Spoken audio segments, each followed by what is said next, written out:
High বন্ধুরা, আজকে আমরা জানবো এক্সটার্নাল হর্ডিওলাম বা স্টাই সম্বন্ধে, যেটাকে আমরা বাংলা ভাষায় অনেক সময় আঁচিল বলে থাকি।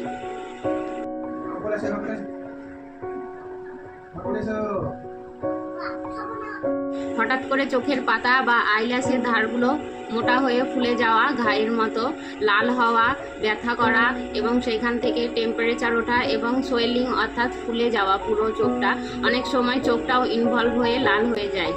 এক্সটার্নাল হর্ডিওলাম বা স্টাইটা আসলে হলো আমাদের আইল্যাশের যে ফলিকল আছে বা গ্ল্যান্ডগুলো আছে, সেই গ্ল্যান্ডে বা ফলিকলের মধ্যে হঠাৎ করে ইনফ্লামেশন হওয়া।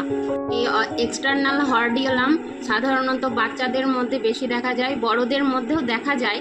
এর কজগুলো হলো, আমরা যদি হাইজিন মেনটেন না করি, বারে বারে চোখ রগড়াই, চোখে হাত দিই এবং অনেক ক্ষেত্রে সুগার থাকলে এবং এটা বারে বার যদি হয় তাহলে জানতে হবে যে রিফ্লেক্টিভ প্রবলেম আছে, অর্থাৎ পাওয়ারের সমস্যা আছে চোখে।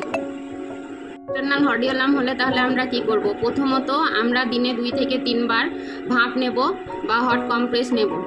দ্বিতীয়ত, যে জায়গাটার মধ্যে যে ফলিকলটার মধ্যে হয়েছে এক্সটার্নাল হর্ডিওলামটা, সেই আইল্যাশটাকে টানি যদি, তাহলে পাস বা পুঁজ বেরিয়ে আসবে, যেটা বের করা খুবই দরকার। অবশ্যই হাড়টাকে পরিষ্কার পরিচ্ছন্নভাবে আইল্যাশটাকে টানতে হবে। দরকার পড়লে আই ক্লিনিকে গিয়ে ইনসেশন দিয়েও পাসটা বের করতে হবে। পরবর্তীকালেও আমরা হট কম্প্রেশন দিতে থাকবো যতদিন না পর্যন্ত নর্মাল হচ্ছে আইলিড।